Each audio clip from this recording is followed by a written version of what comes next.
So I just watched Kelly Gooch's video that came out a few days ago where she had this exercise. If she lost all of her makeup, these are the products that she would repurchase immediately. I love that premise. I immediately knew I wanted to do my own version of this. Something that makes this extra challenging is that if I were to hypothetically have to start over and go get those products myself again, I would ideally want to stick to only a few retailers and preferably stores that I can go to in person and get them as quickly as I can. And I have found that a lot of my favorite products are from all different websites, all different retailers, and it wouldn't be affordable, it wouldn't be realistic for me to pick one or two products from each website and have to pay shipping for them all to get to me. And so what I did to be as literal as possible was I made sure everything was either available at Ulta or Sephora. Those are the two retailers that are closest to me that I could go to in person. And of course, I tried to make sure the majority of the products I repurchased were from Ulta because they do have drugstore makeup available there. Sephora typically carries a lot more high-end brands, and I do have a few things from there that I am getting, but the majority of the stuff is from Ulta. Kelly did create a similar tag back in 2018. It's the "if I could only keep one" tag, and that is if you had to get rid of everything else and keep one product from each category, which one would you choose? I did a version of that back in 2018. I'll have that linked. And my answer for that exercise would be completely different than this one, just because I'd be able to keep stuff that I already have instead of having to go and actively seek it out. And so if you'd like to see a version of that, an updated version of the "if I could only keep one" tag, I'd be more than happy to do that too. But anyway, let's get started with this premise. I do have a few things from Sephora that I just really don't want to budge on. I am willing to pay a little bit more to replace them, and I'll explain why as we go. So let's start with the Sephora order. I added everything to my cart. I'm not gonna purchase all these, but I did add them to my cart to keep everything organized. And one of the first things I knew I wanted to replace immediately would be my Hourglass Mood Exposure Blush. I had a travel size of this, and I finished it, and I have missed it ever since. And I've kind of just been holding off from repurchasing it because I know if I buy it, I'll start using it and neglecting my other blushes. I have lots of beautiful blushes that I'm enjoying right now, and so I'm holding off from repurchasing it, but this would be a great opportunity for me to bring it back into my life. They do sell a mini version of it, and I think just for the sake of trying to be realistic with not wanting to spend a ton of money right away, I would purchase the travel size again. So I would get the mini ambient lighting blush in Mood Exposure, and that retails for $29. The next two products are from Charlotte Tilbury. One of them I know I want to keep, and that's the Spotlight Wand. I feel like I talk about that all the time. I wouldn't get another powder highlight. I would probably just get this and have that be my main highlighting product. I just love it so much. If they sold a mini of it on the website, I would get that instead. And if they sold Charlotte Tilbury on the Ulta website, I would get it there just because I like their point system better. It's been said that Charlotte Tilbury is coming to Ulta soon, but it's not available on the website just yet. So I will get it from Sephora for now. And then the other Charlotte Tilbury product is the Magic Vanish Color Corrector in the shade Fair. I love this. I've been reaching for it so much lately. I've worn it I think over 70 times and I still haven't hit pan. I would say it's a better value than I anticipated. I thought I would go through it more quickly, but I haven't. But I also really like the one from Makeup Revolution, and that's available on the Ulta website for $8. So it's a fourth of the price, and it's like way more product. I actually have both of them here. This one from Makeup Revolution is 8 grams, and this one from Charlotte Tilbury is 2.5 grams. So yeah, I think I would get the Makeup Revolution one over the Charlotte Tilbury. I really like both of them. So I'm gonna remove that from my Sephora basket, even though that hurts. I do have a concealer in my Sephora basket. This is the mini Kosas concealer. This retails for $15, but it is a mini. In my Ulta bag, I have the one from Makeup Revolution, the Eye Bright concealer. I really like this one, but it's not very full coverage. And it's $10 for a full size versus $15 for a travel size of the Kosas. I typically use my concealers with a color corrector anyway. I think both of them together would give me the level of coverage that I need.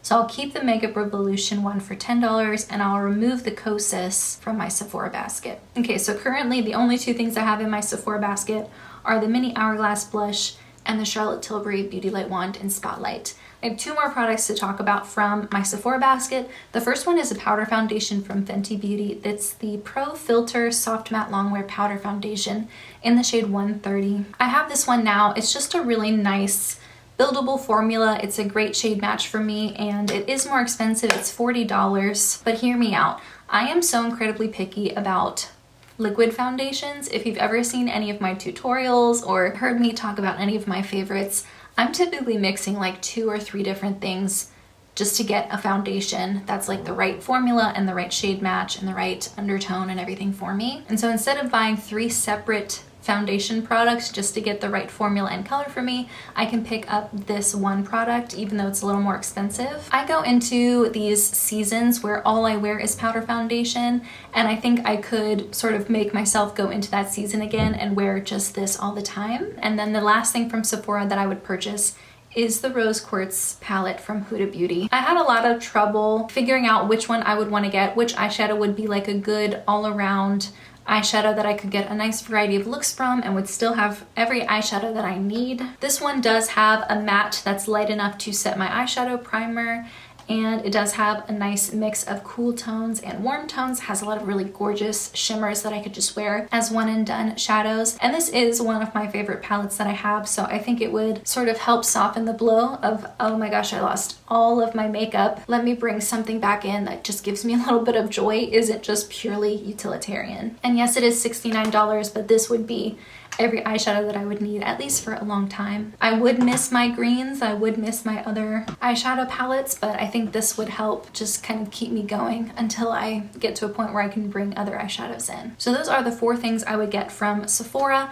and that totals $180. Now for my Ulta bag, the majority of the products are drugstore or just more relatively affordable, but these are tried and true favorites. These are all products that I have worn and tried before. I'm not just picking like the cheapest thing out of every category. These are products I genuinely love. So the first 2 are those Makeup Revolution products we already talked about, the under eye corrector and the concealer. And then from Essence, I would get 3 things: the Lash Princess mascara, the Make Me Brow gel in Blondie Brows, and one of their gel eyeliners in the shade But First Espresso. Those 3 Essence products I've worn, I've finished, I've even repurchased. And so I just feel like they would be really solid choices. So the mascara is $5, the gel is $4, and the eyeliner is $5. And I would get 2 things from NYX. They're both lip products. As much as I would miss having the beautiful lip collection that I have, I would probably get 1 lip liner, 1 gloss, and then 1 like tinted balm lipstick. I think that would kind of just help me keep all the options that I need. I cannot not get the NYX Mauve lip liner. It's a staple. I have to get it. $5 right there. And then I would get the Fat Lip Drip Oil in That's Chic, which I have. It's kind of like a purpley color, and that is $9, and it's just a really beautiful, nourishing formula.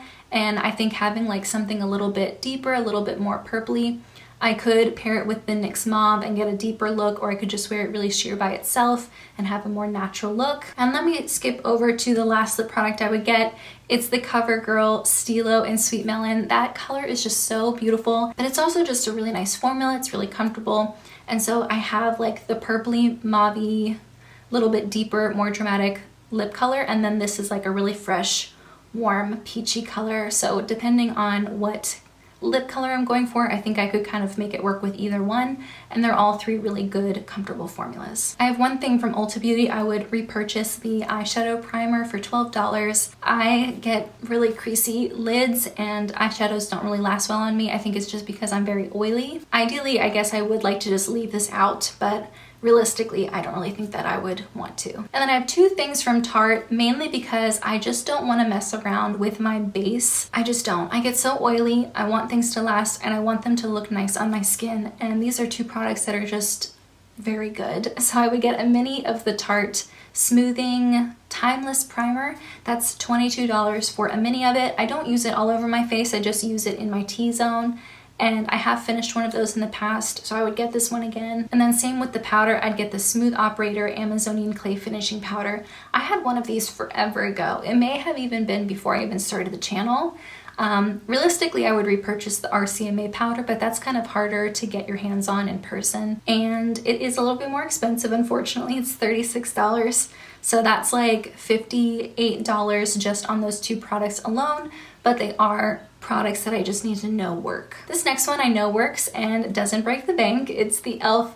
All Night Microfine Setting Mist. I really like this. It's $10, and I just really enjoy it. I don't think it completely replaces like the Urban Decay all-nighter for me, but it is a very good alternative, and I think I'd be more than happy with that for the time being. The next product is Under Eye Setting Powder, and you know I love the Besame Violet Powder.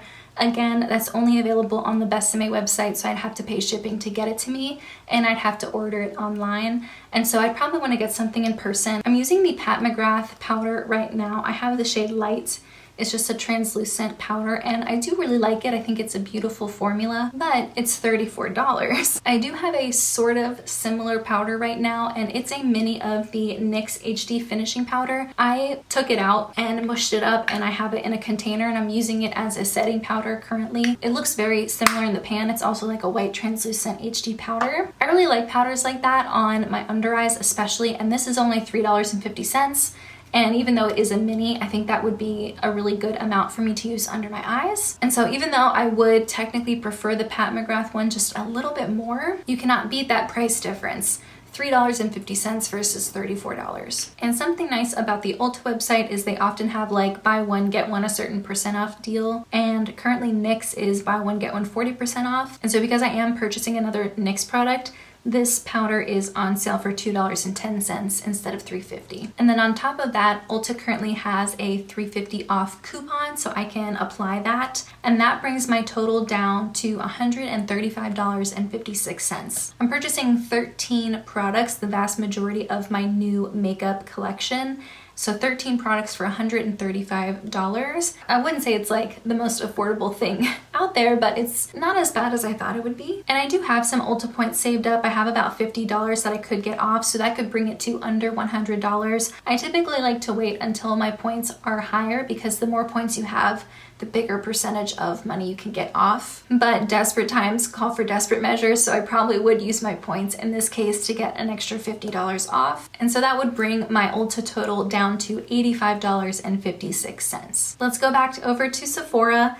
I don't currently have enough points to get any money off, but I do have a $50 Sephora gift card currently in my possession, so I will take that off. So my total is $180 minus that $50 gift card, meaning I can get 17 makeup products for $235.56. So let's say I don't have any Ulta points to use, and I don't have that $50 Sephora gift card to use. What if I just had to pay full price for everything right now as it currently stands? And I can still use that $3.50 coupon off Ulta, the Ulta website, because that's a coupon that's usually around all the time. My total is $315.56 for 17 products. When I look at it all together like that, it does seem pretty high to me, but it is an entirely new full face of makeup. And considering that I do have sort of expensive taste in makeup sometimes, the fact that I was able to find so many favorites, so many staples that I could get at a more affordable price from the drugstore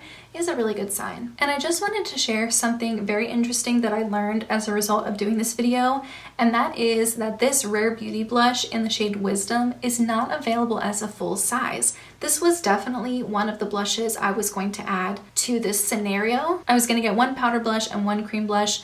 I love this. This was immediately the first thing I thought of when I thought, okay, if I had to replace my cream blush, what would it be? It's this, and it's because the color is perfect.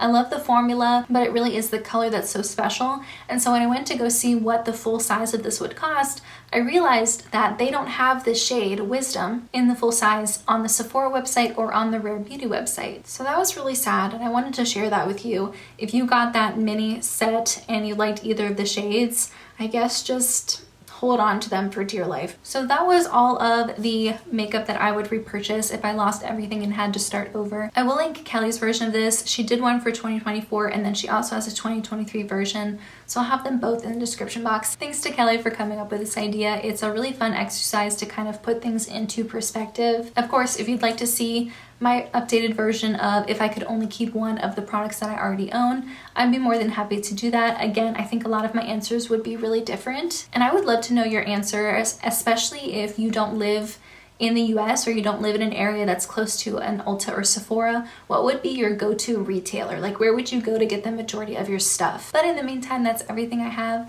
Thank you so much for joining me, and I'll see you in my next video.